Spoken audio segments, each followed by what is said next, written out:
lo hace, si no. ¿Me escuchan? Sí. Gálatas 5:14. Porque toda ley en esta sola palabra se cumple. Amarás a tu prójimo como a ti mismo. Muy bien. Hermanito Guillermo Álvarez, el auditorio es suyo. Pues hermano Pablo y todos los hermanos que nos acompañan aquí esta tarde, pues nuevamente es un gusto, como siempre, de poder estar con ustedes aquí los días lunes para poder, pues, estudiar una pequeña porción de la palabra de Dios y como siempre, pues espero que nuestro tiempo juntos esta tarde sea de edificación, que lo encuentren de ánimo, especialmente al estar continuando esta serie de estudios que comenzamos ya hace un par de semanas con este tema de cómo estudiar la Biblia. Y como ustedes saben, pues la meta de esta serie, pues es básicamente el animarnos a tener un hábito, una costumbre de estudiar las escrituras, no solamente leerlas, sino profundizar en el estudio. Y pues la meta de esta serie es tener un conocimiento de cómo poder lograr tener ese estudio profundo de las escrituras. Como mencioné la semana pasada, aunque es bonito el poder tener, pues por lo menos una pequeña biblioteca como la que tengo yo a mis espaldas, donde podemos tener muchos libros de referencia para poder, pues, ayudarnos también en nuestro estudio, vamos a ver que pues no se necesita, especialmente hoy día, en el cual gracias a la internet podemos tener acceso a todo tipo de libros, todo tipo de ayudas que nos pueda, pues, ayudar a poder tener ese conocimiento más profundo de las escrituras. Claro, hay que saber utilizar estas ayudas, no simplemente porque tengamos 15 o $20 para comprar un libro, pues eso nos va a hacer expertos en ciertas áreas de estudio, no nos va a hacer expertos en el lenguaje hebreo, en el lenguaje griego.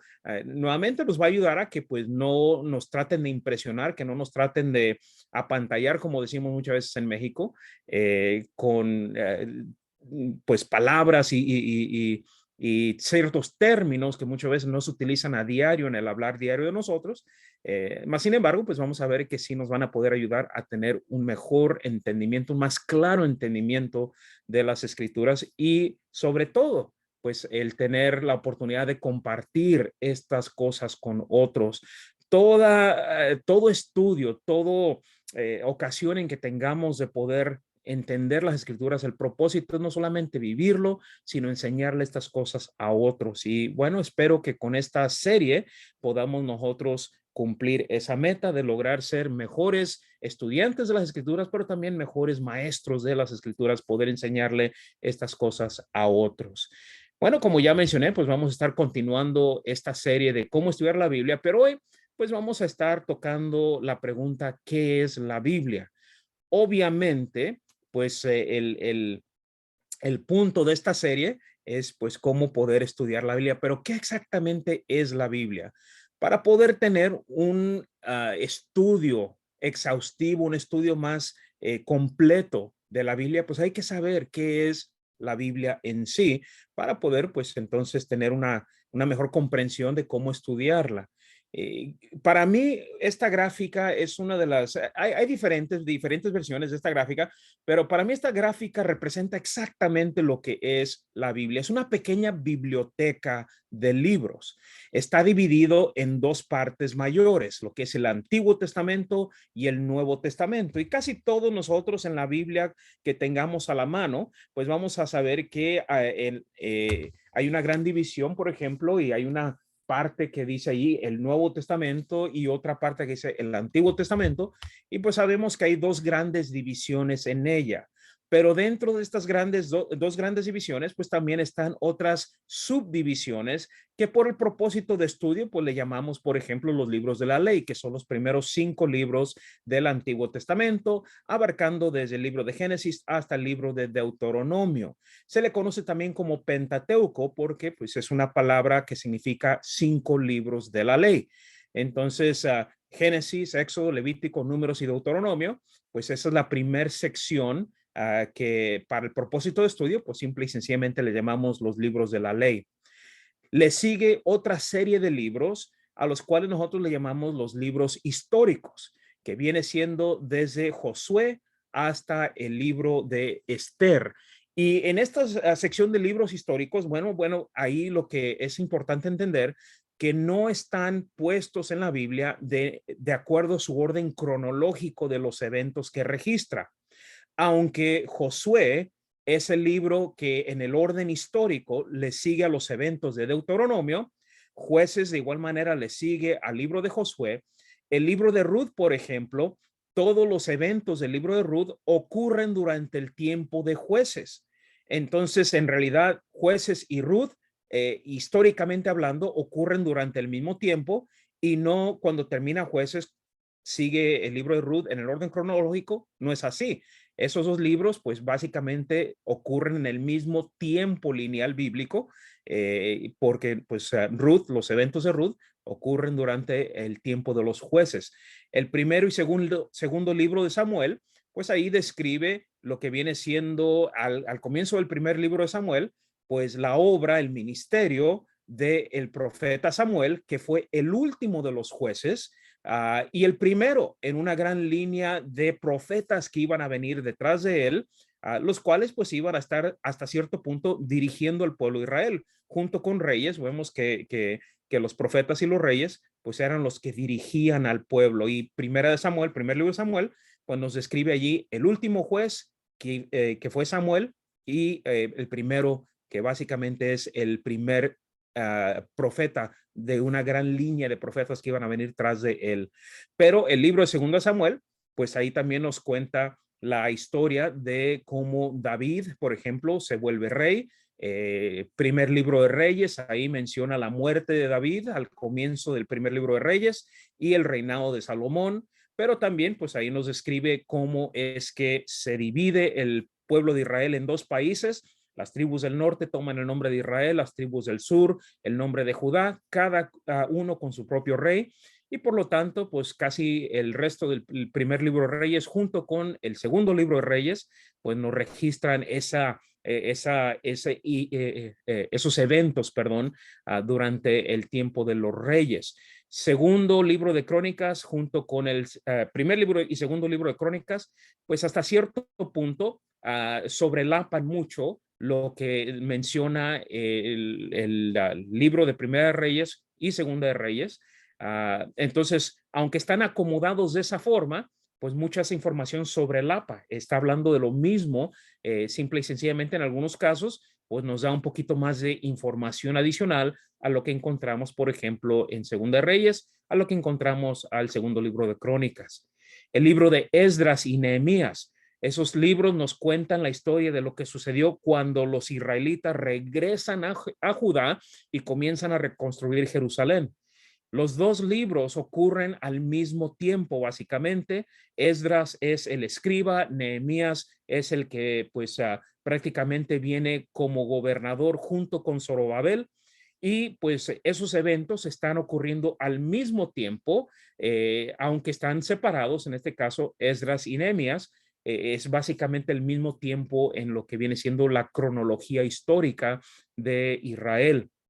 El libro de Esther, pues hasta cierto punto ocurre durante ese mismo tiempo de Nehemías y Esdras, simplemente que nos muestra lo que está sucediendo dentro del imperio persa, mientras que Esdras y Nehemías nos están contando lo que está sucediendo dentro de la tierra de Israel. Entonces los libros históricos están acomodados de esa manera. Nuevamente, no están acomodados de manera cronológica en todos los casos. En algunos casos sí, en algunos casos sobrelapa esa información. Después le siguen unos libros que los conocemos como libros de poesía, aunque pues realmente no es poesía como nosotros lo conocemos. Se les llama libros poéticos por la manera, el estilo en que están escritos. Es interesante porque Job está acomodado como libro poético, pero los eventos de Job realmente coinciden con los eventos del libro de Génesis durante la era patriarcal. Más sin embargo, la manera en que está escrito el libro de Job está escrito en manera de poesía. Muchas veces recordamos los eventos de los primeros 3 capítulos y el capítulo 40, el último capítulo. Más sin embargo, todo el resto del libro es prácticamente un vaivén de palabras entre los amigos de Job que estaban buscando causa por la cual le estaba sucediendo todas estas calamidades a Job y Job, en defensa de lo que pues su integridad, le responde y está en un ir y venir en esas respuestas. Está escrito como muy probablemente como un libro de cantares, que es un libro donde se está respondiendo y contestando una y otra vez en su forma de escribir. Entonces, por eso se le llama un libro poético. Los salmos son cantos que están escritos, muchos de ellos en forma de oración, pero también pues muchos son proféticos, muchos salmos son proféticos, pero están acomodados junto con los libros de poesía, libro de Proverbios, la gran mayoría de ellos escritos por Salomón, aunque los últimos 2 capítulos no fueron escritos por Salomón. El libro de Eclesiastés, muy parecido, también escrito por Salomón, y el Cantar de Cantares, también escrito por Salomón, acomodados como libros de poesía. Le siguen los profetas, pero los profetas están divididos en 2, profetas mayores y profetas menores. ¿Por qué se les llama así? Bueno, no se les llama así por causa de la importancia de lo que escribieron, porque de igual manera es tan importante lo que el profeta Nahum escribió, por ejemplo, con lo que escribió el profeta Isaías. La diferencia está en la longitud de lo que escribieron. Entonces, Isaías, por ejemplo, que contiene 66 capítulos, versus, por ejemplo, Malaquías, el último libro de los profetas del Antiguo Testamento, que contiene 4 capítulos. Entonces, por esa razón se les llama profetas mayores, por la cantidad de lo que escribieron, y profetas menores por la cantidad también que escribieron. En algunos casos, un solo capítulo pequeño, y es todo lo que quedó escrito de esos profetas. Entonces, Isaías hasta Daniel, pues son los profetas mayores. El profeta Oseas hasta Malaquías son los profetas menores, pero nuevamente no tiene nada que ver con la importancia de lo que escribieron. Tenía la misma importancia, simple y sencillamente se les llama así por la cantidad que escribieron. El Nuevo Testamento está acomodado de una manera parecida al Antiguo Testamento. Comenzamos con los evangelios, que es Mateo, Marcos, Lucas y Juan, que es básicamente un registro de las enseñanzas de la vida del Señor Jesucristo y sobre todo pues su muerte.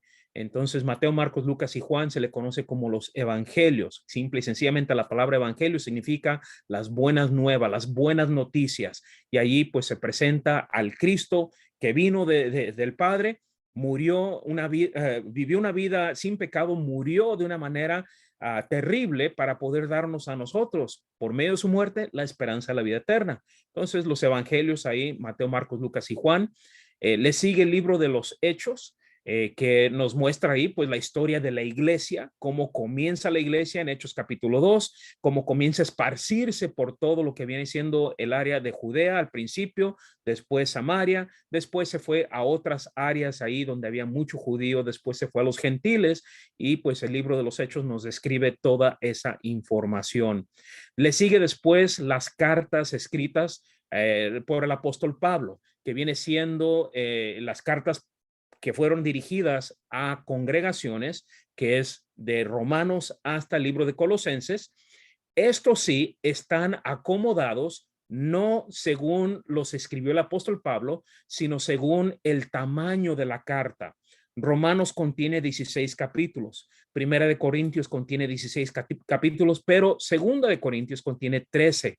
Gálatas contiene 6, Efesios contiene 6, Filipenses contiene 4, Colosenses 4. Lo interesante es esto, que estas cartas fueron dirigidas a congregaciones, incluyendo las 2 cartas a la iglesia en Tesalónica. Sin embargo, muchas veces se pregunta uno, Colosenses nomás tiene 4 capítulos, pero Primera de Tesalonicenses tiene 5. ¿Por qué entonces está acomodado después de Colosenses? Bueno, a pesar de que está dividido en 5 capítulos, la realidad es que la carta de los Colosenses es más larga que Primera de Tesalonicenses. Aunque está dividida en más capítulos, Colosenses es más largo, y por eso desde Romanos hasta Segunda de Tesalonicenses, todas esas cartas escritas a congregaciones están acomodadas por la longitud de su escrito, y no están acomodadas de acuerdo a cuándo fue que fueron escritas. Después vienen las cartas que Pablo le manda a ciertos individuos específicamente. Por ejemplo, la primera y segunda carta de Timoteo, escrita a este joven predicador de nombre Timoteo, la carta a Tito, otro predicador también de nombre Tito, y la carta a Filemón.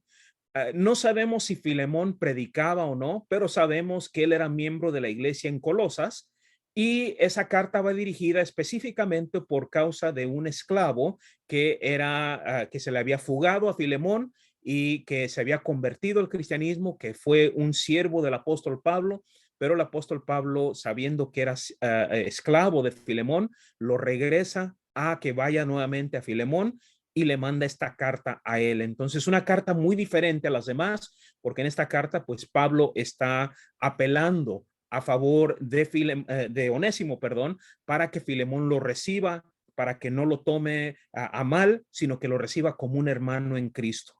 La carta a los Hebreos es otra carta que no sabemos quién la escribió. Yo personalmente, yo me inclino más a que es posiblemente que fue el apóstol Pablo por el estilo en que está escrito el libro, pero este libro pues va escrito a cristianos hebreos. Al contrario, por ejemplo, a la carta a los romanos, a los corintios, a los gálatas, a los efesios, que fueron escritos a una congregación específica, la carta a los hebreos está escrita a todo cristiano judío que estaba tentado a ir nuevamente a regresar a las costumbres y a las prácticas del Antiguo Testamento. Y por lo tanto ese libro hace una defensa de por qué el Evangelio, por qué Cristo, por qué el Nuevo Testamento es superior a el Antiguo Testamento, a Moisés y a todas las actividades y costumbres del Antiguo Pacto. Santiago es una carta que se le conoce como una carta universal porque no va dirigida a nadie específicamente, sino a todo creyente. Primera y segunda de Pedro, esas cartas escritas por el apóstol Pedro, de igual manera escritas a judíos cristianos, pero son cartas que le aplican obviamente a cualquier creyente. Primera de Juan, otra carta también que es aplicable a todo creyente, aunque segunda y tercera de Juan, pues son un poquito más específicas. Aunque no sabemos exactamente el nombre a quién van dirigida, segunda de Juan, pues va dirigida a alguien que pues Juan la consideraba como una hermana amada en Cristo Jesús. Se cree que es posible que haya sido una congregación y al referirse a sus hijos se refiere a los miembros de la congregación, pero pues vemos que esas cartas van dirigidas a alguien específico. Tercera de Juan va dirigida a un hermano que se llama Gayo. Sabemos muy poco acerca de Gayo, pero a la misma vez, por el contenido de la carta, pues también sabemos mucho del hermano, una persona de gran fe. Judas es una carta que se le conoce como una carta universal porque va dirigida a todo creyente. Y el libro de Apocalipsis, aunque se le reconoce como libro profético, es importante entender, y lo podemos ver en otra ocasión, cuando decimos que es un libro profético, no tiene nada que ver con nuestro futuro. De hecho, el capítulo 1 y el versículo 1 es bien claro que las cosas escritas en el libro de Apocalipsis son cosas que debían de suceder muy pronto, dice el versículo número 1. Entonces, aunque es catalogado como libro profético, tengamos eso en mente, no está hablando de nuestro futuro, no está hablando de cosas que van a suceder en nuestro futuro. El libro es claro en el versículo 1 del capítulo 1 que esas cosas iban a suceder pronto. Era para aquellos hermanos que estaban sufriendo persecución durante el primer y segundo siglo, y esa carta va dirigida a ellas mostrando que Dios siempre está en control y aquellos que son fieles van a vencer, no importa lo que esté sucediendo. El capítulo 14 lo deja bien claro, creo que es el versículo 17, que aquellos que están con el Cordero de Dios son los que van a ser victoriosos. Y ese es el punto del libro de Apocalipsis. A grandes rasgos, esto es lo que es la Biblia. La Biblia es un libro de libros. Y por esa razón, pues podemos ver que cuando nos referimos a la Biblia, a eso nos referimos, a un libro de libros. La palabra Biblia es una palabra griega, viene de la palabra biblos, que significa libro. Y vemos, por ejemplo, en Hebreos 10 y el versículo 7, utiliza el término libro para referirse a las escrituras. Es interesante porque como Biblia, la verdad es que la palabra Biblia nunca aparece dentro de las escrituras. La escritura se refiere a ella como, por ejemplo, entonces dije, como en el rollo del libro está escrito de mí. Entonces aquí está hablando obviamente del Antiguo Testamento, pero ahí se lo identifica como el libro. Entonces, la Biblia es exactamente lo que es. Es un libro de libros. Está constituido de 66 libros, 39 en el Antiguo Testamento, 27 en el Nuevo Testamento.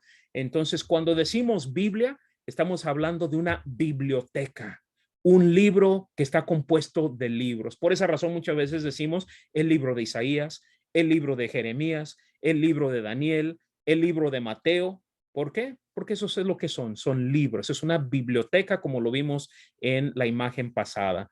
Pero la Biblia, dentro de sí misma, se refiere a sí misma de diferentes maneras. Por ejemplo, se refiere a ella como un testamento o un pacto. Libro de Hebreos, por ejemplo, capítulo 9 y el versículo 15 al 16. Hebreos, capítulo 9, versículo 15 al 16. Ahí nos dice la escritura esto con referencia a este pacto. Dice así, versículo 15. Así que por eso es mediador de un nuevo pacto, hablando de Jesús. Él es mediador de un nuevo pacto para que interviniendo muerte para la remisión de las transgresiones que había bajo el primer pacto, los llamados reciban la promesa de la herencia eterna. Porque donde hay testamento, es necesario que intervenga muerte del testador. Entonces vemos aquí que se refiere a el Antiguo Testamento como el primer pacto, pero vemos que el Nuevo Testamento se refiere en el versículo 16 como un testamento dado por un testador, en este caso es Jesús. Entonces vemos que la palabra testamento y la palabra pacto se utiliza intercambiablemente para referirse a las escrituras. Entonces la Biblia, muchas veces nosotros les llamamos pacto, el nuevo pacto, refiriéndonos al Nuevo Testamento. En el Antiguo Testamento, pues también parte de la Biblia, muchas veces le decimos el Antiguo Testamento y se refiere a todo, desde el libro de Génesis hasta el libro de Malaquías, es el Antiguo Testamento o el Antiguo Pacto. Son palabras intercambiables, se refiere a lo mismo. Pero dentro de las mismas escrituras, se refieren a ellas mismas como de esa manera, como escrituras. Por ejemplo, en Daniel el capítulo 10 y el versículo 21, recordemos que Daniel está recibiendo información acerca de esta visión que él había tenido, lo cual no entendía, y el ángel le está explicando, y dice así el versículo número 21 del capítulo número 10. Dice allí el ángel a Daniel, pero yo te declararé lo que está escrito en el libro de la verdad. Y ninguno me ayuda contra ellos, sino Miguel, vuestro príncipe. Está escrito, lo que estaba escrito en el libro. Entonces, escrituras, aquello que estaba dado de manera escrita por inspiración de Dios, y vamos a hablar de eso en un momento también, pues vemos aquí que se refiere a esas escrituras inspiradas, se refiere a ellas simple y sencillamente como escritura. Un pasaje que todos conocemos, segunda de Timoteo capítulo 3 y el versículo 15 al 16, dice el apóstol Pablo allí, versículo 15 al 16, que desde la niñez has sabido las sagradas escrituras, las cuales te pueden hacer sabio para salvación por la fe que es en Cristo Jesús.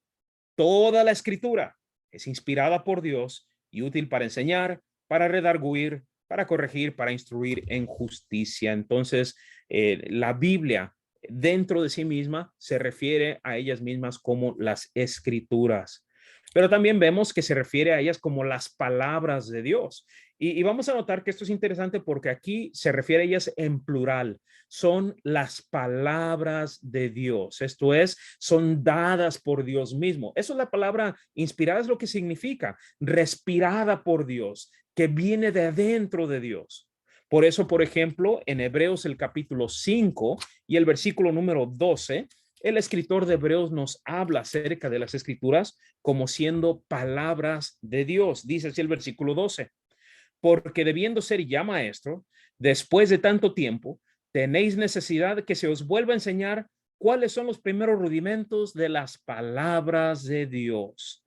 Y habéis llegado a ser tales que tenéis necesidad de leche y no de alimento sólido. Entonces aquí dice el escritor de Hebreos que había algunos que por falta de crecimiento se les tenía que enseñar nuevamente los principios básicos de la palabra de Dios. Entonces, vamos a ver más adelante que hay algunas cosas que sí son fáciles de entender, que no hay ningún problema en ellos, son sencillas de entender. Sin embargo, pues hay otras cosas más difíciles que requiere un poquito más de esfuerzo de nuestra parte para entenderlas. Hay algunas cosas que son rudimentarias, hay algunas cosas que son simples, elementales. De hecho, en muchos países, por ejemplo, la escuela, del primer año al sexto año se le conoce como primaria.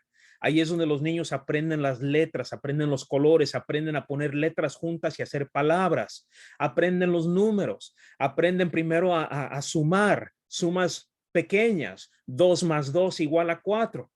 Sin embargo, llegan a una edad donde entran a una escuela secundaria donde ya no les van a enseñar simple y sencillamente los primeros rudimentos de lo que viene siendo matemáticas, de lo que viene siendo gramática. Ahí les van a enseñar ahora cosas un poquito más difíciles. Imagine usted, por ejemplo, vamos a poner ejemplo aquí a Caleb. Caleb creo que está ya en la secundaria. Y imagine que un día le llegue una nota de parte del maestro a los papás de Caleb, al hermano Pablo, a la hermana Yuri, diciéndole, tienen que regresar al niño a segundo de primaria porque no sabe los principios elementales de matemáticas. No sabe cuánto es 2 más 2. No le podemos enseñar matemáticas más avanzadas porque no sabe los primeros rudimentos de las matemáticas. Bueno, de igual manera, para poder llegar a un estudio más exhaustivo de las escrituras, recordemos, hay que aprender lo elemental y de ahí vamos a lograr poder digerir lo que es la carne, lo que es la vianda realmente de las escrituras, el indagar con un poquito más de estudio. El libro de Primera de Pedro, capítulo 4 y el versículo número 11, un pasaje que también muchas veces hermanos lo citan, pero diría yo lo mal citan, lo aplican mal. El apóstol Pedro aquí está usando una palabra bien interesante porque se refiere a lo que era un oráculo.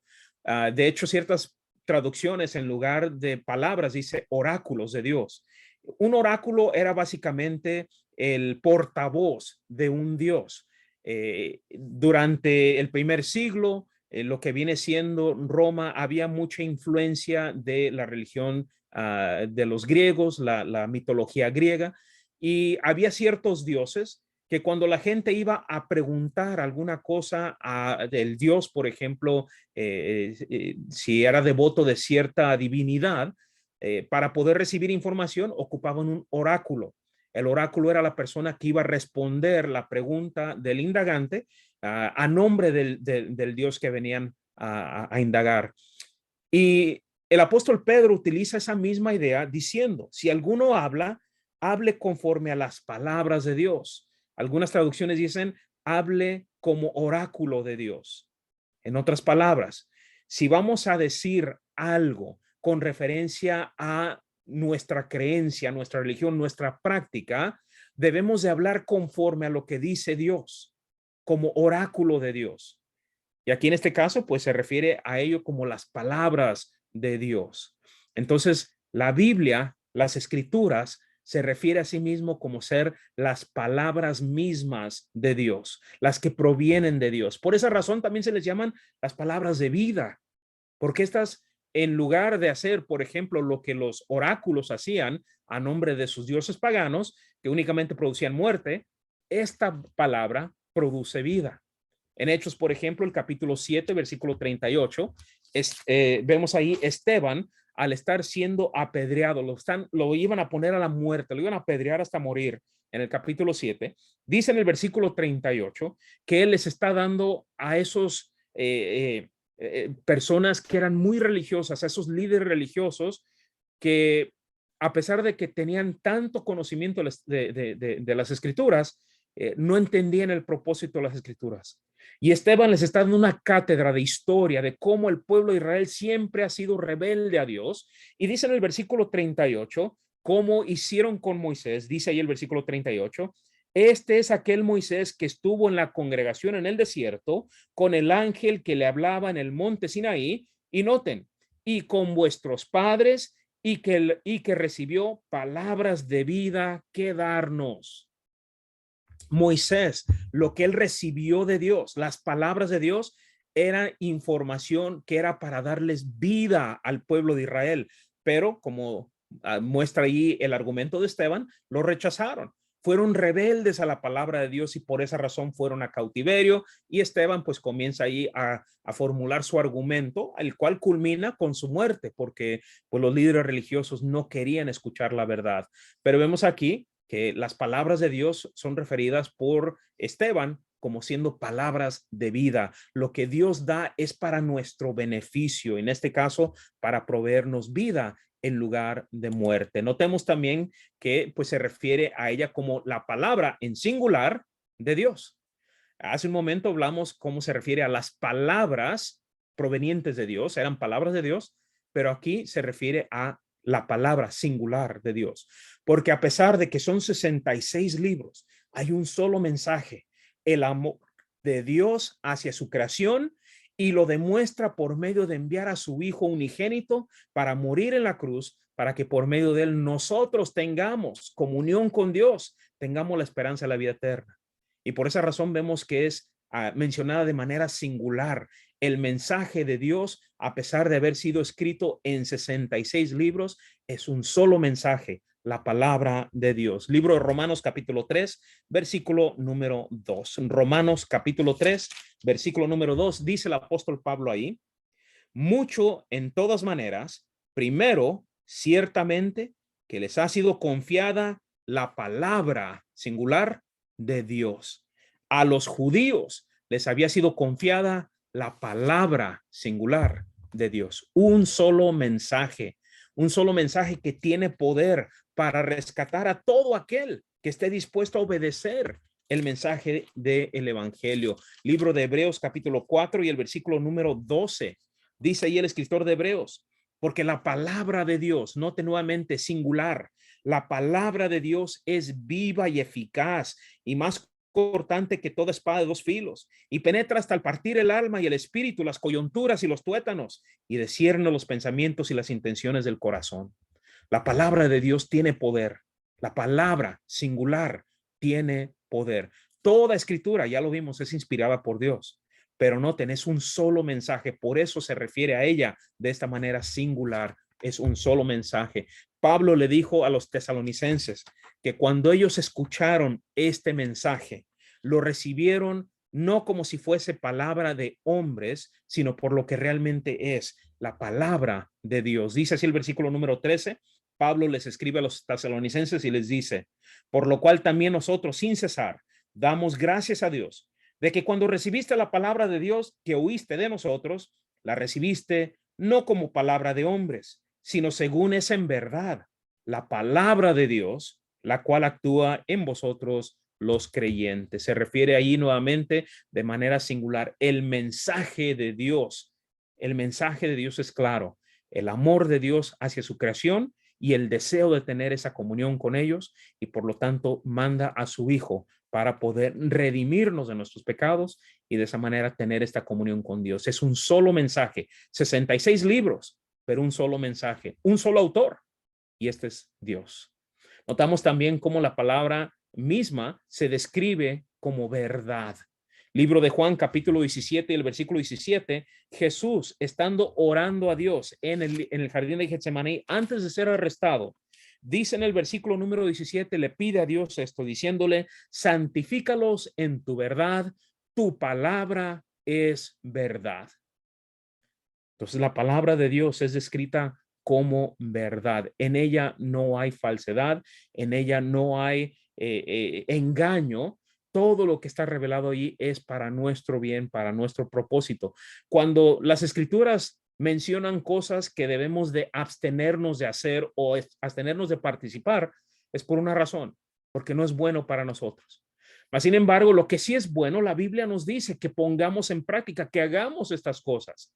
La palabra de Dios es verdad y es beneficiosa, tiene un propósito para nosotros. Por eso se les llama las sagradas escrituras. Tienen un propósito de santificar. Ya lo vimos ahí en 2 Tesalonicenses 3, 2 Timoteo 3, capítulo 3, versículo 15, donde el apóstol Pablo le dijo a Timoteo que desde la niñez él sabía las sagradas escrituras que tienen el poder de salvarnos. Entonces, estos términos, estas designaciones, son utilizadas para describir lo que nosotros hoy llamamos la Biblia. Este libro de libros es llamado, como ya lo vimos, testamento, que es un pacto, son escrituras, son los oráculos de Dios, las palabras de Dios, son oráculos vivos, producen vida. La palabra de Dios, la verdad, las sagradas escrituras.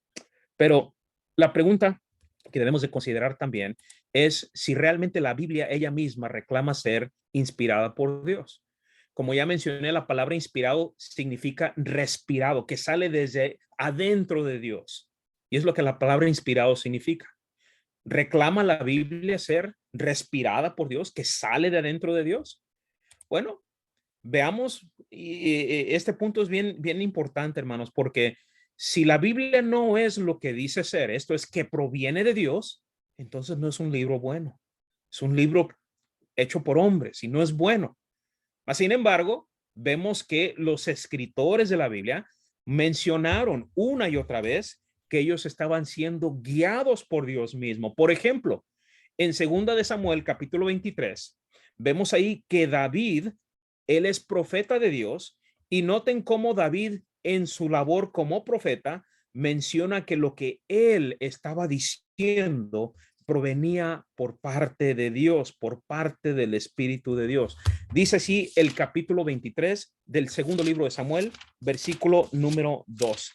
Dice ahí, este es David antes de morir, dice esto en el versículo número 2. El Espíritu de Jehová ha hablado por mí y su palabra ha estado en mi lengua. Pues sabemos que David es un profeta. De hecho, el apóstol Pedro en el libro de Hechos capítulo 2, pues ahí menciona que David era profeta. Y David aquí muestra claramente que el Espíritu de Jehová era el que hablaba por medio de él, que era la palabra que él decía que era puesta allí en su lengua por medio de Dios. Entonces, si esto no es verdad, si la palabra de Dios no es inspirada, como dice David, que Dios hablaba por medio de él, que en su lengua estaban las palabras puestas por Dios, si eso no es verdad, entonces la Biblia no es digna de que nosotros pues le tengamos ese respeto, que tengamos ese amor por ella. No es un libro bueno si no es verdad. Ahorita vamos a poner a la prueba si es verdad que pues es inspirada o no. Jeremías el capítulo 30 y el versículo número 2. Vemos ahí que Jeremías fue mandado a escribir las cosas que Dios le estaba revelando. Dice esto en el capítulo 30, versículo número 2. Dice el profeta Jeremías esto. Así habló Jehová de los ejércitos, Jehová, Dios de Israel, diciendo: escríbete en un libro todas las palabras que te he hablado. Escribe en un libro todas las palabras que te he hablado. Entonces vemos que tal como David, él dice que Dios era el que puso en su lengua estas palabras, que el Espíritu de Jehová era el que hablaba por medio de él. Vemos también que Dios les mandó escribir estas cosas, tal como lo vemos aquí en Jeremías capítulo 30, versículo número 2. Entonces, ¿reclama la Biblia ser inspirada por Dios? Bueno, podemos decir que las escrituras que dejó David, muchos de los salmos, gran parte de los eventos que encontramos ahí en 2 Samuel, todo eso pues fue por medio de Dios. David era profeta de Dios. Jeremías, lo que él escribió, era también puesto ahí por Dios. Y por eso podemos decir con toda confianza que todo lo que encontramos en lo que hoy conocemos como la Biblia, esto es parte de la inspiración, de lo que Dios reveló para nosotros hoy. Muchas ocasiones en español, la versión Reina Valera, la frase "así ha dicho Jehová" aparece casi unas 400 veces en esa versión nomás. Ahora, todo depende de la traducción que uno utilice, pero la frase "así ha dicho Jehová" cientos de veces aparece en la versión Reina Valera. En otras palabras, la Biblia dice que lo que está escrito ahí es por parte de Dios, es lo que Dios ha mandado decir. Ahora, tengamos también en mente, hermanos, que cuando hablamos de inspiración, vemos que en algunas ocasiones vemos que Dios dio las palabras, pero no dio el significado a esas personas de esas palabras. Por ejemplo, vayamos, no está en la pantalla, pero vayamos a 1 de Pedro capítulo 1 y veamos el versículo 10 al 13. Aquí vemos un ejemplo claro donde Dios le dio a los profetas las palabras, pero no les dio el significado, no les dijo qué es a lo que se refería. Por ejemplo, dice ahí el versículo 10 al 13 de Primera de Pedro, capítulo 1.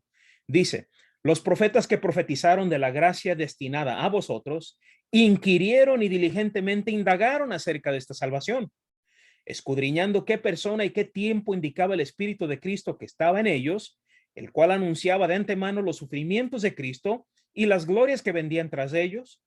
A esto se les reveló que no era para sí mismo, sino para nosotros.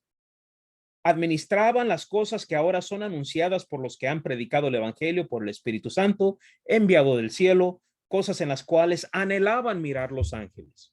Entonces vemos que esos profetas, muchos de los que escribieron, no entendieron ellos a qué se refería. Las palabras eran de Dios, Dios les dio esas palabras, pero no les dijo lo que significaban. Ellos querían saber, pero dice aquí que no era para ellos, era para nosotros. Nosotros hoy tenemos pues el cumplimiento de todas esas profecías y podemos ver en el Nuevo Testamento a qué se referían todos ellos. Entonces, en algunos casos vemos que Dios les dio las palabras, pero no les dio el significado de las palabras. Eran inspirados, pero como ya lo mencioné, pues en algunos casos ellos mismos no sabían a qué se refería. En algunos casos vemos que Dios dio su palabra, pero también utilizaba la personalidad del profeta para revelar esa información. Si ustedes recuerdan, hace tiempo estuvimos hablando, por ejemplo, sobre personajes bíblicos y mencionamos, por ejemplo, Jeremías. Se le conoce como el profeta llorón. ¿Por qué? Porque lamentaba, su profecía era por medio de lamentar la rebelión del pueblo de Israel. Y por eso es que el libro de Lamentaciones, por eso se llama así, porque era el llorar del profeta Isaías y profetizó de esa manera. Ezequiel, si ustedes recuerdan, él actuó muchas de sus profecías. Se cortó la barba, echó parte de eso al fuego, echó parte al aire, cortó parte de eso con la espada. ¿Por qué? Porque estaba utilizando Dios la personalidad del profeta para dar esta información. Dios les dio la información, pero en ocasiones utilizaba la personalidad del individuo para revelar esa información. En algunas ocasiones vemos que Dios también dio letras específicas. Por ejemplo, vamos a Gálatas capítulo 3, no está en la pantalla, pero veamos Gálatas 3, versículo 16. Aquí es un buen ejemplo de cómo Dios en algunas ocasiones las letras eran importantes también. Dice el versículo número 16 de Gálatas 3. Pablo escribe diciendo, ahora bien, a Abraham fueron hechas las promesas y a su simiente. No dice y a las simientes como si hablase de muchos, sino como de uno, a tu simiente, la cual es Cristo. Ahora, ¿cuál es el punto? Aquí está hablando acerca de la promesa que Dios le había dado a Abraham en el libro de Génesis, y los judíos del primer siglo estaban malinterpretando esa profecía, creyendo que todo judío era una bendición para el mundo. El apóstol Pablo dice, no, el Señor nunca dijo y a tus simientes, con una S al final, sino a tu simiente, hablando solamente de uno. Estaba hablando acerca de Cristo Jesús. Entonces, vemos que en algunas ocasiones, sí, en la inspiración que Dios le dio a estos individuos, les dio las palabras, pero no les dio el significado. Muchos de ellos inquirieron, querían saber lo que significaba, pero Dios simplemente les dijo que no era para ellos, sino para nosotros. En algunos casos utilizó su personalidad, como lo vimos con Jeremías, como lo vimos con Ezequiel, Jonás. Usted recuerda, Jonás se enojaba fácilmente y no quería que la gente escuchara ese mensaje de arrepentimiento. Y bueno, vemos que ahí Dios, a pesar de que el profeta era inspirado en lo que estaba diciendo, Dios utilizó su personalidad para hacerlo. Y como vemos aquí también en algunos casos, Dios era bien específico, aún con letras. Como en este caso, la única diferencia entre simientes y simiente es la letra S, una sola letrita. Y la interpretación era totalmente diferente solamente por cambiarle una letra. Entonces, vemos que la Biblia,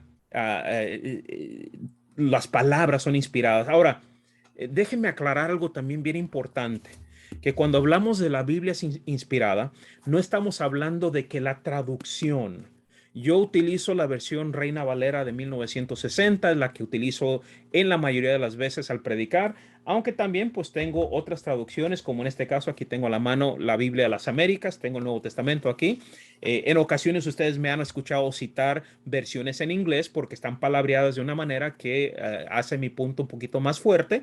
Entonces, cuando hablamos de que la Biblia es inspirada, No estamos hablando que la traducción es inspirada. No, la traducción no está inspirada. Hay traducciones muy buenas, pero no existen traducciones perfectas. La Reina Valera del 60 es una traducción muy buena, pero no es perfecta. Tiene también sus ciertas debilidades, al igual que la Biblia de las Américas. La Biblia de las Américas es una traducción muy buena, pero no es perfecta. Ahora hay traducciones que son malísimas, que son terribles, que enseñan doctrinas completamente erradas. Por ejemplo, la traducción del Nuevo Mundo, que es la que utiliza los Testigos de Jehová, es una traducción terrible. Entonces vemos ahí que hay traducciones buenas, hay traducciones malas, no existen traducciones perfectas. Yo creo que la palabra de Dios, como escrita originalmente, como fue entregada por medio de los apóstoles y otros hombres inspirados, en sus lenguajes originales, eso es lo que estaba inspirado por Dios. La traducción no es así. Dios prometió que su palabra era la verdad. Él jamás prometió que la traducción a nuestro lenguaje iba a ser perfecta. Como ya mencioné, hay traducciones muy buenas. Yo tengo aquí en mi estante, tengo muchas traducciones. En la parte aquí superior, pues tengo fácil, yo creo que tendré algunas 20 diferentes traducciones. Y como ya mencioné, hay unas muy buenas, otras que no son buenas.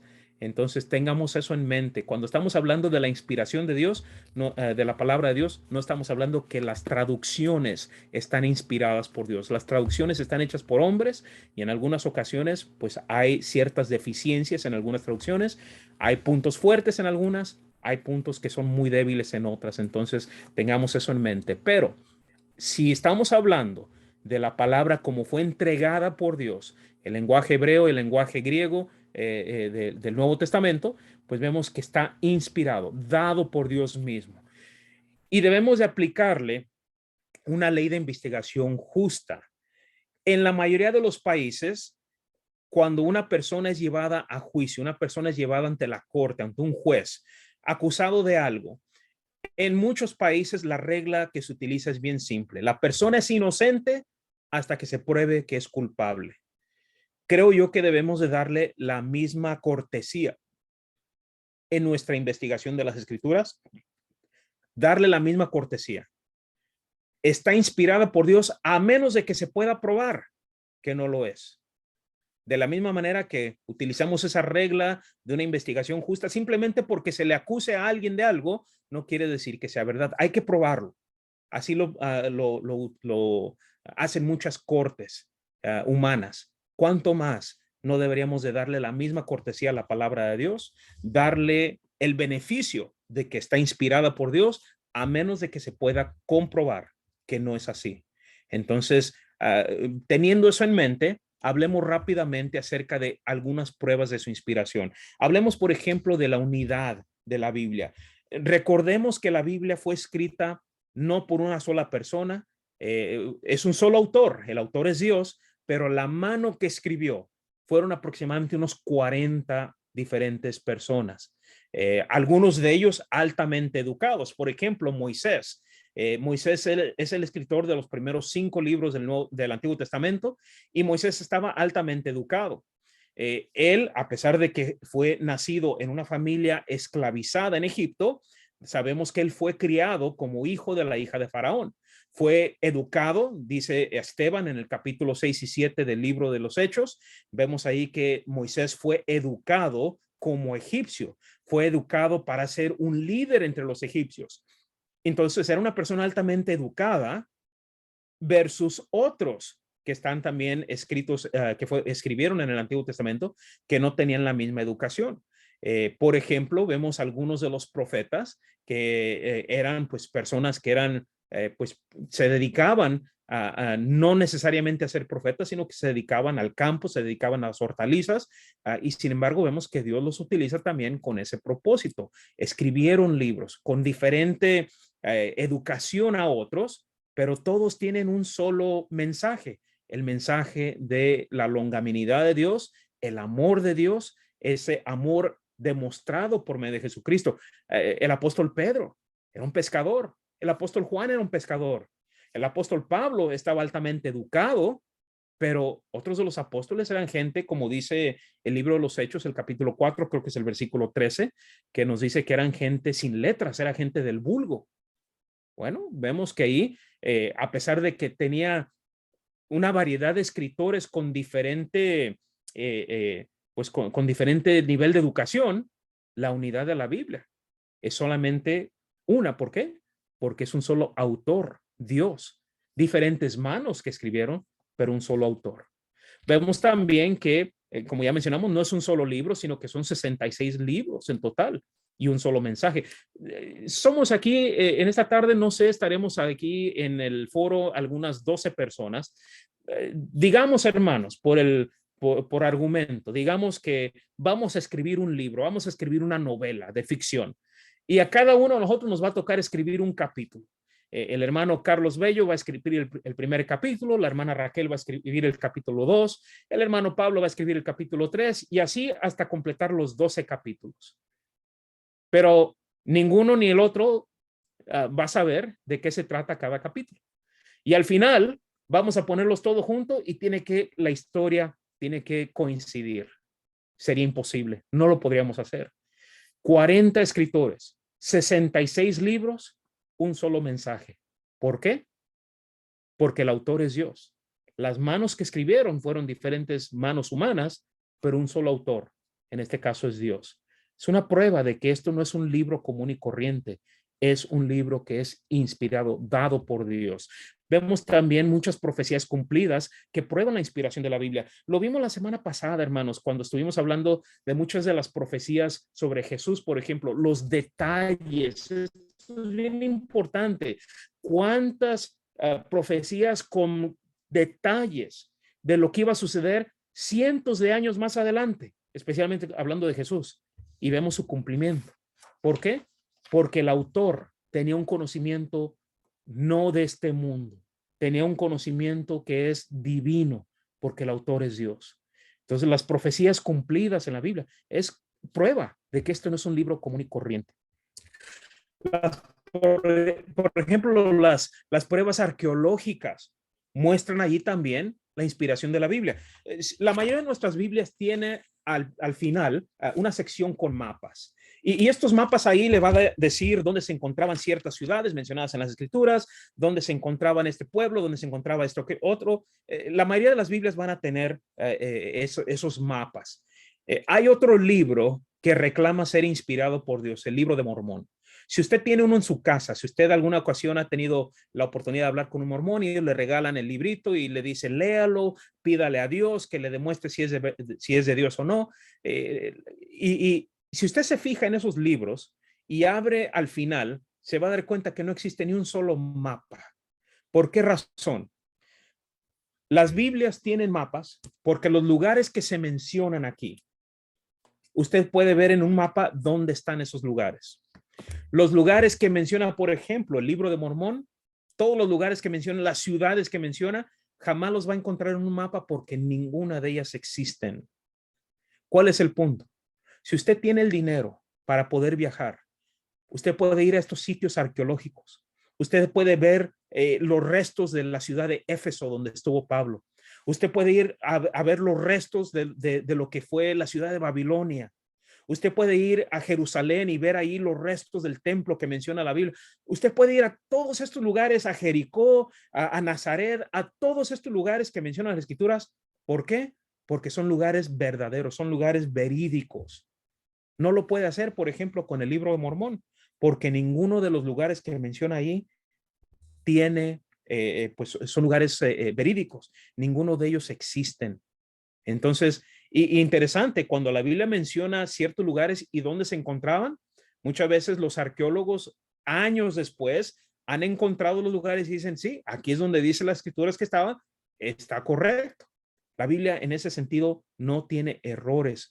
Los libros que reclaman ser inspirados, pues no pueden hacer lo mismo. ¿Por qué? Porque los lugares que ellos dicen no existen.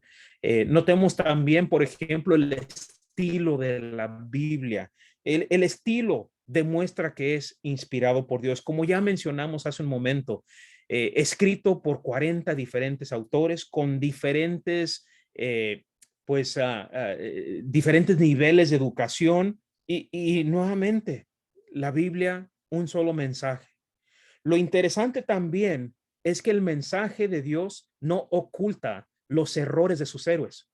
Si usted, por ejemplo, le gustan las novelas ficticias, había un hermano que él tenía muchas novelas de vaqueros, le gustaban las novelas de vaqueros. Y en todas las novelas de vaqueros, pues el héroe, pues nunca tiene errores, nunca se equivoca, siempre es justo, siempre es bueno. Y así pintan los hombres a los héroes de sus novelas. Mas, sin embargo, la Biblia no oculta los errores de sus héroes. Cuando, por ejemplo, vemos que Noé se emborrachó y pues expone su desnudez y vemos ahí el asunto que ocurrió con Noé después del diluvio, la Biblia no lo oculta, no oculta que hubo un error allí en la vida de Noé. David, cuando comete adulterio, cuando comete asesinato por matar a Urías, no oculta los errores de los héroes bíblicos. Vemos, por ejemplo, el apóstol Pedro, cuando el apóstol Pedro niega conocer al Señor Jesucristo, a pesar de que el apóstol Pedro fue un instrumento valioso para el Señor, especialmente en el primer siglo, para propagar el mensaje del evangelio, jamás nos oculta que también Pedro se equivocó. ¿Cuál es el punto? Bueno, el estilo en que está escrito la Biblia, que no solamente habla de las virtudes de sus héroes, sino también de sus errores, pues eso es algo que los libros de los hombres no hacen. Por lo regular se enfocan únicamente en las virtudes de los héroes que están describiendo y nunca mencionan sus errores. La Biblia no es así. La Biblia no oculta esas cosas. También vemos, por ejemplo, la supervivencia de la Biblia. Muchos la han querido destruir, mas sin embargo dice la Biblia que la palabra de Dios permanece para siempre. 24 al 25. Noten lo que dice ahí el apóstol Pedro. Primera de Pedro, capítulo 1, versículo 24 al 25. Dice ahí el apóstol Pedro, porque toda carne es como hierba y toda la gloria del hombre como flor de la hierba. La hierba se seca y la flor se cae, mas la palabra del Señor permanece para siempre. A través de los años, muchos han querido destruir el mensaje del evangelio, muchos han querido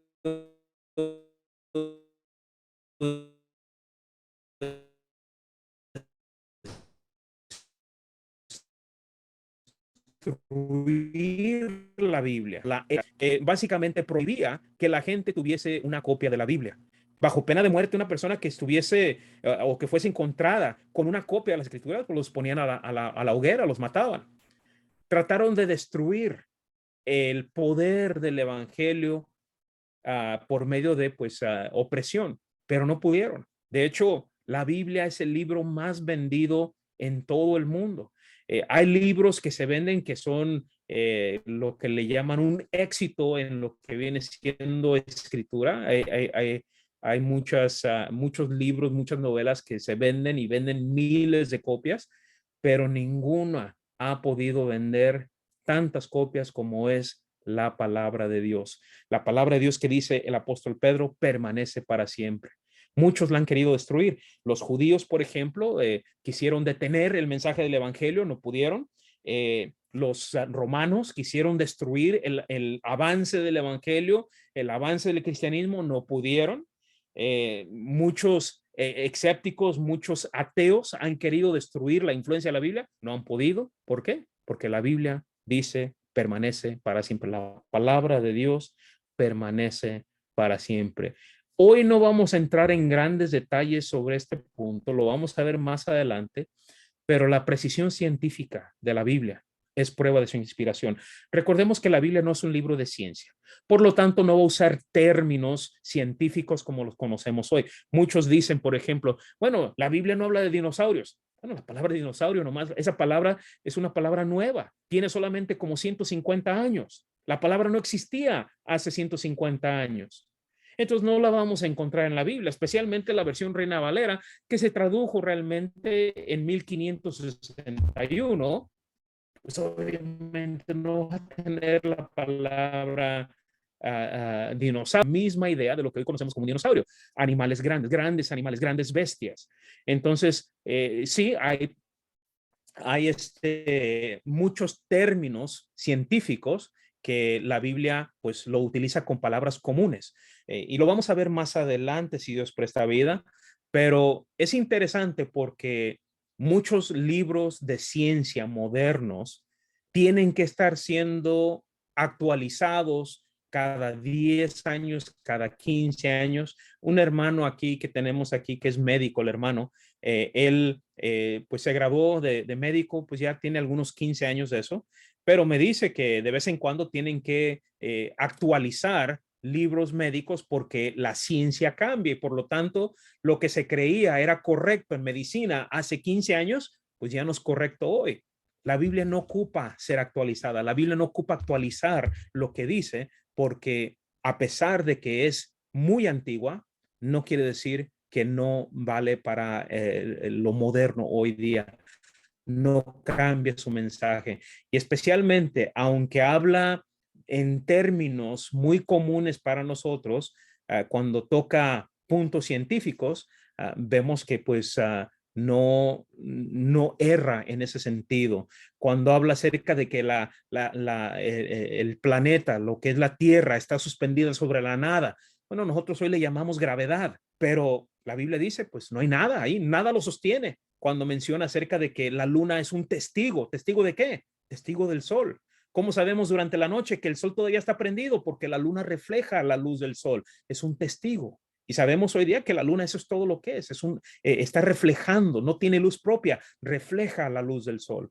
Entonces, cuando la Biblia utiliza o habla acerca de cosas que científicamente hoy le llamamos de manera distinta, vemos que no se equivoca, presenta todo de una manera simple, pero correcta.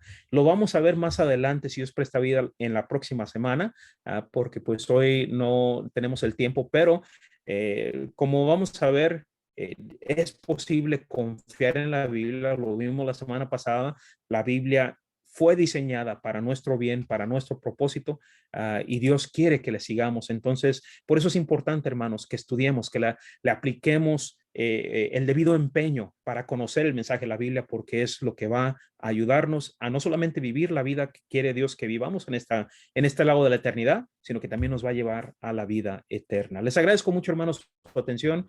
Ojalá hayan encontrado nuestro tiempo juntos interesante y que hayan encontrado nuestra lección de esta tarde edificante. Como siempre, el hermano Pablo nos va a dirigir en un himno, y si gustan acompañarnos, hermanos, pues aquí el hermano va a dirigirnos en él. Gracias nuevamente por su atención. Si Dios presta vida, la semana que entra vamos a continuar nuestra serie. Cuán firme cimiento se ha dado a la fe de Dios en su eterna palabra de amor, que más él pudiera en su libro añadir, si todo a sus hijos lo ha dicho el Señor. Hermanito Luis Vázquez, ¿es tan amable de despedirnos en una oración?